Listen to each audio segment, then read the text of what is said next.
This video is an honest review of the field school in Hvar, Croatia. Where we have our kids for 2 weeks Yes. in the summer. Yeah, and we're going to talk about what is the field school. We're going to talk a little bit about world schooling, and then we're going to give our honest pros and cons about this program specifically. But if you're new to the channel, my name is Tero. I'm Cora. And I'm from Finland. I'm from California. And we got 3 kids. How old are they? 5, 3, and 2. So they're a little bit on the young side. But again, hopefully you're watching this video, you're interested in world schooling or summer camps in Europe or just alternative education. So if that's the case, this is a video for you.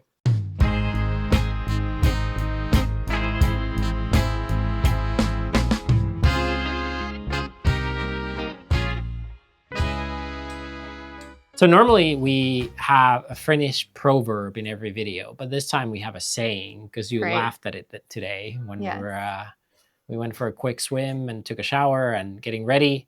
And I said, in Finland, we say that somebody is a mitten, lapanen. It means they're not that impressive because, you know, you got 4 fingers together. So they're not that handy. Like if another parent is a lapanen, it means they're not the most practical parent, and maybe the other parent is in charge and they're just in it for the ride. Yeah, so you're like, it's not very practical. You have 4 fingers in one hole. Yeah, you can grab stuff, but you can't do anything handy, you know?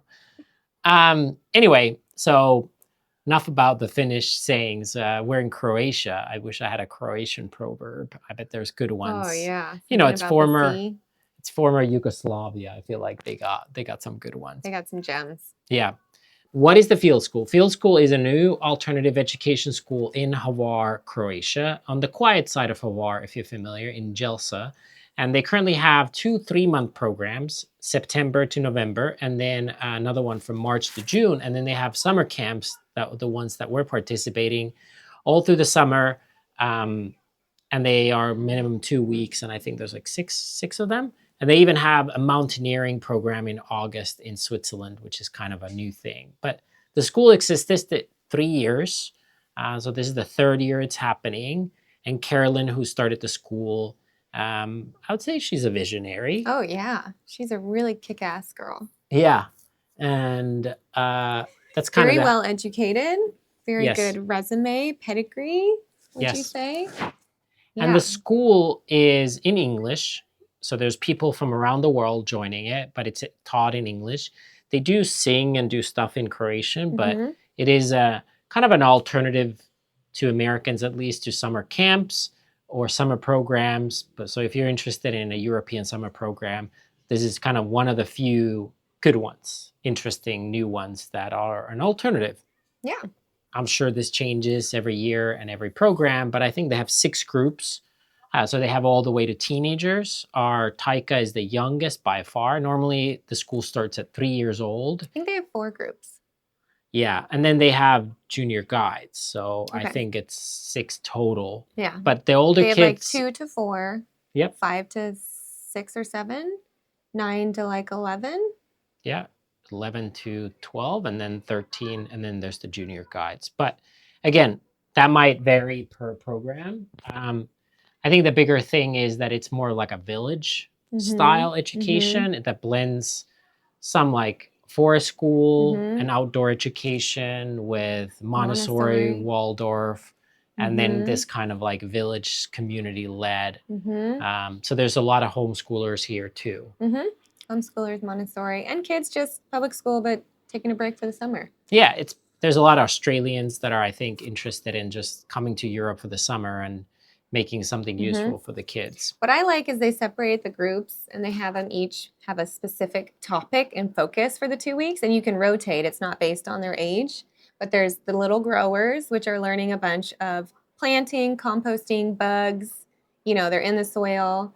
They have their little seedlings. Then they have the explorers, which are learning about maps, learning about like Hero's Tale. They're learning about the Odyssey. Did you know they're going to do a play of the Odyssey? Yeah, I heard on Friday. Yeah, and they are also like doing a lot of outdoors treasure hunting and things. They're making boats. Then they have the healers who are making potions and cooking. It's all about like the tastes. Hmm. And then they have the makers who are actually like this cohort. They're doing something about no fast fashion. So they're making hand dyed fabric and then making a bag out of it, Yeah. sewing and all sorts of stuff. Yeah, and anything with this kind of new and alternative, it's kind of hard to label it with anything. But I would say the best I would, even though it's such an overused word, is conscious. Like the Hmm. three themes Intentional. are local agriculture and local producers of farms. Like when we arrived, we got a little big bag, not Oh, a I little love bag, that. big bag of like local produce. Hmm. Um, they also are against fast fashion and they're trying to Hmm. create their own clothing and then like sustainable transportation. Like their Hmm. older kids are making boats. So I And they would have say, a big focus on the community too. A lot of the like helpers and trainers are from here, and then the produce that they buy is from farmers, and then the yep, bakery that they source all the lunches from is a local bakery, obviously. yeah. And it's a small island, which makes Super sense. small. So, yeah, I would say it's an English speaking alternative education school that is very, I would say, conscious or thoughtful, but very focused on outdoors, which we'll Yes. get later in our pros and cons on who is this for. It's Hmm. definitely much like a for a school. There's a weekly boating trip, even for the little kids. Yeah. So, like, you're on the ocean a lot. The older kids are sailing. Hmm. Um, They're and swimming in the swimming climbing. places, climbing, Pretty much walking. pretty much every day they're walking, carrying stuff, and swimming in the ocean. So Hmm. kind of leads to maybe who it is it for and who it is it not Hmm. for. So And going to the garden. There's yes. trips to the garden. Yeah. Let's talk about the location. Again, they have Yeah. this little program in Switzerland, but how would you describe Gelsa? Well, should we pan? Flip Oh the yeah. camera? We have a laundry here, but I'll show you. This Mhm. is our front porch of where we're staying, where the school is. If you can see it, pretty beautiful. We go swim there every day, and actually the kids swim there too. There is a saltwater pool where they swim sometimes, and a gym and a kids club and whatnot. Yeah. But So basically, picture a Mediterranean island and the quiet side with pine trees everywhere. It's really beautiful, really peaceful, yeah, and feels like you're in Italy. I've lived in 5 European countries and I've traveled all over. And what I would say is Croatia is a fun mix of the Eastern and Western Europe. It's a former Yugoslavia, but it's on the wealthier of the countries. It's not like Albania, North Macedonia or something. It's like wealthier part of the Balkans. So it's like half Italian, half former Yugoslavia, Balkan vibes. It's a fun mix. The water is amazing. The nature is amazing. And Jelsa, or Yelsa, I don't know the correct pronunciation in this It's case, but Jelsa. um, is a really local place. Like I would say, like you're here, there's some tourists and boats and catamarans coming, sailors, a lot of sailors every day. But overall, it feels like a local spot. It doesn't Mm-hmm. feel like a Feels tourist very trap. authentic Yes. for now Yeah, at least now. until our YouTube blows it up. No, probably not. You Okay, so 95 viewers, I know, I see you. yeah, totally. This channel was named something else before and it had a lot of views and now we're restarting. So if you're one of the 95 We people love you. watching it, we Thank you love for you. staying Thanks along. for the real Tell ones. your friends, the real. Okay, so who Who's is it this for? for? It's for like the scrunchie. Have you heard that term? Crunchy? No, scrunchie. I don't know scrunchy. I know crunchy. Crunchy, Crunchy granola. it is the crunchy mom, but she's got more money. She's crunchy. Okay. She's a That's little interesting. less extreme. She shaves her legs, she wears deodorant, she probably gets Botox, but she also wants her kids to be into the crunchy things the moms are, like really good food, being in the soil, being in outdoors, Montessori style. It's for that mom. I guess that makes sense. For me, the first lens is that you want to have an international experience. You probably, if you're Croatian, you probably don't come here. So you want to have an international experience in an English speaking school, but you're Yeah. not wanting to put them in a, posh British expat school somewhere. Hmm. Like a British school, there's a lot of them around the world. So You want a story to tell that you like roughed it a little bit and you weren't in like some basic place like Paris, south of France, yeah. Positano. And Not that on it, that's basic, but it's honestly, I've done so much research on world schools and summer camps, and it's not that there's not that many good ones, so it's Really? actually pretty rare. Like again, there's a lot of expat schools permanently year round, Mhm. but like there's not a lot of programs like this. So it's special. And I think more and more people want this kind of experience. The Mhm. other thing I would say is that you're looking for something alternative. So Waldorf, Montessori, forest school, Mhm. conscious parenting, Mhm. like whatever the thing is, homeschooling, you're Yeah. probably wanting, you're not super satisfied with your average public Mhm. education or your really posh private school vibes either. Mhm. So you're looking for something else, something different. And even if it's just a little spice to your kids' Yeah. education, and then you go back to your regular school. Um, and then for Americans, this is pretty affordable, Mhm. and maybe Australians and others, but for other Europeans, it might be a little expensive. So that's where we get to the part where I guess the scrunchy comes is like, Mhm. depends where you're from, what's your income, what are you used to. Um, for Americans, this is like probably with the flights and everything, you're going to pay the same as you would put them in your local summer camp. But then for Europeans, even if the flights are cheaper, it might be a little cost prohibitive. Mhm. It's for someone who wants a little paprika in their dish. I love that. Who is it not for? I have a few ones. Okay, it's definitely not for anyone who's really nervous about letting their kids roam and giving it over to someone they just met. It's not for someone who wants to hover. It's not for someone who's like, "Oh, don't climb that." It's not for like the gentle parenting stereotypical mom. It's Yeah. like, yeah, don't be too close to the edge. Yeah, they're in a like a rocky area next to an Mhm. ocean, and they're Mhm. sailing and they're outdoors as much Mhm. as possible. So they're gonna have scratches and things like that. So They're gonna get into trouble that you don't even know about. yeah, and 'Cause then unless you can follow them. yeah, And we accidentally run into them I sometimes. just spied them because I And went I for a did spy swim. them the first day just to make sure. I went for a swim in the Adriatic before this, where my Humble hair is brag. wet, What a and humble brag. yeah, and Not I was you. spying them a little bit because I saw them far. And they were swimming without a parent, right? Yep, totally. So you just gotta trust.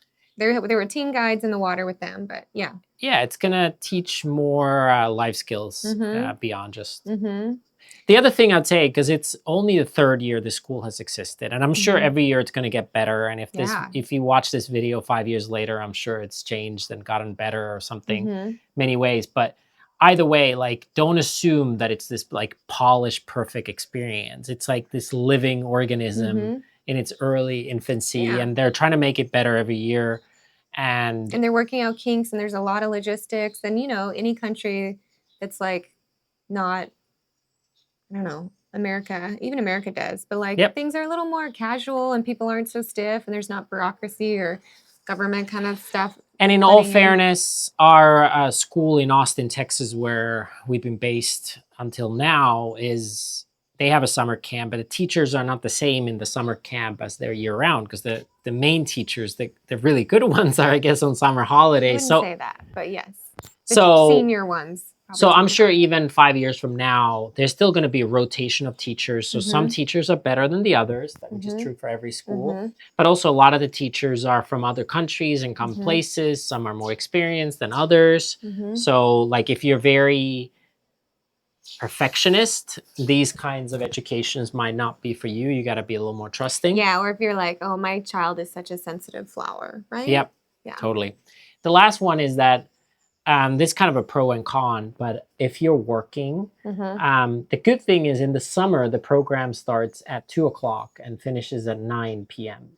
So it follows pretty much East Coast US hours. So it's Mhm. actually great for a lot of remote workers. Mhm. And they have a great co working space where you can work. I think it's great. Yeah. And in many ways, it's kind of perfect because if you come and spend a summer in Europe like we do every year, it's like really difficult to do because like when you're supposed to take meetings, that's when the kids Dinner are. time. Yeah. Mhm. So this is actually great for that. Mhm. But pretty much every Yeah, it goes parent, from 2 p.m. to 8 p.m. Did you say that? 9 p.m. 9 p.m. 9 p.m. 2 to 9 p.m. So Uh, essentially, it's good because you could not move your jet lag and you could just stay on the time zone with your yeah. children. Keep them up really late, sleep in really late. Yeah, and it's a very Mediterranean summer schedule. But then Mhm. in the longer periods on the 3-month programs, Mhm. then I believe they follow a more traditional Oh, school really? program. Yeah. I think they do it because the summer is really hot, and so they don't wanna be, there's our taxi driver. Oh yeah. They don't wanna be, in the heat of the day. Yeah. And that was a boat taxi, by the way, which is Boat pretty funny. taxi. Yeah. Um, Okay, so it's not for you if I would say if you're really nervous about your kid exploring nature mhm, and if you want to really polish school experience mhm, because it's a new thing evolving. mhm. And if you don't want community, I feel like a lot of these things are community led, which is also the Part of the pro. pro is, yeah, Is like you meet all these meeting. amazing parents around the world There's doing it activities for the parents almost daily. pretty much every day. There's There's something. something. We're going foraging one day. There's a wine tour. There's this Mhm. and that. They have a cool idea where they have each parent, like, if they wanted to offer up, a topic to discussion, which is really cool. Yeah. Yeah. So if you're into community, it's great. If you're not so much and you're busy co-working, the Mhm. internet has been horrific. And I'm This sure it's trip. getting better and Mhm. Starlink is coming, they're Mhm. saying, and We've stuff. made it work, but you definitely had to have, like, Yeah, I checks in place. burned 18 gigabytes of roaming on my USL plan. So I just ended up getting fired, so I don't have to work. yeah. There's So 2 ways you could go about it. You could quit your job or you could end up going through your roaming. yeah, I'm sure once they figure out the internet, so before coming, check on that. But if the internet is solved, it can actually be great for working remotely in Mhm. the at least in the US or I even really Europe. like that I put my phone away when I'm in the house because it doesn't work anyway. Yeah. But right now, it's pretty much every family's had a problem with that. Again, new school, getting Mhm. better. Mhm. They're aware of it. Yeah. But yeah, but What yeah, else? What else? definitely. Um, if you've never traveled and never done Yes. anything It's not alternative for you. education, I'm not saying it's not for you, but just embrace for impact. Well, it's just like, figuring out ferry schedules and climbing because the taxi won't take you climbing up a bunch of stairs. Or there's just, I feel like that's the beauty for us is like inconveniences and new things. And like stores are closed on Sunday and then also today because it's the anti fascist struggle Yeah, day. And today is so, anti-fascist struggle day. so we're So the last two struggling. days, stores have been We've closed, so been we can't struggling get in more honor. water. No, but I mean, it's just little things that you take for granted at home. But I think that's kind of the beauty of travel abroad. Yeah, and So food is different, food is and different. and so there's a lot There's of yuckies. yeah, there's a lot of gluten and deli meat type stuff, Oh, there and was an eel soup. yeah. So like, if that's inconvenient, then generally this might not be for you either. Yeah. But I'm just happy this exists, I would say, It is so cool. I can't and believe that we're here in the Adriatic, yeah, and I think and the it's a kids are having a beautiful blast. venue, and the kids are having They're fun, having so much fun. They're and playing with kids of all different ages, learning new things, and I think the independence is really good. The sovereignty of just, you yeah. know, going alone somewhere. And my 3 tips, if you come here, just to consider is one, check out the internet and maybe Mhm. have a really good. We use US Mobile, and you Mhm. get 20 gigabytes of data, but I used pretty much all of it in two Mhm. weeks. Mhm. Two is we're staying at the school. It's in Mhm. this resort. It's kind of a cool retro vintage resort, but there's Mhm. like ants and we're in plastic chairs and it's affordable and I keep authentic. calling it camping. It feels glamping. It's not Um, at all. but if you want something nicer and the internet too, is like there's Airbnbs in town. So if we Yeah. would come back here, I But would, then you have to walk. It's nice. The school is just right here. yeah, It's kind of fun. You just drop your kid off. There's a kids club, there's a gym, there's a pool. yeah. But if we would come here for multiple months or even a Mhm. month next Yeah, time, then maybe I would we probably stay in another Mhm. place. I would make sure of the internet. Mhm. And I would say 2 weeks, depending where you're coming from, and it's not always possible. But if you make the trip all the way here and you're in an Mhm. island in the Mediterranean, maybe a month Mhm. might be a better Stay a option. month, not just 2 weeks. I think that's fair because, like, our little one is just now getting used to the time zone. He spent 2 weeks of no s like, waking up at night. So, Yeah. if you're coming with littles, I wouldn't go to the EU without more than 2 weeks, I don't think. Yeah, I'd And then say other regret, bring your sun hat. oh, I yeah, really wanted my array of visor. it is really sunny. Yeah. But that's it. Hopefully you enjoyed it. If you can check out the field school, we'll put links below. Leave hateful or happy comments, like and subscribe, and see you in the next video, right? Yeah. Or did you have some? No, I was like, do I know how to say goodbye in Croatian? Dubrovnik. No, that's a city, isn't it? Yes. Thank you. Bye.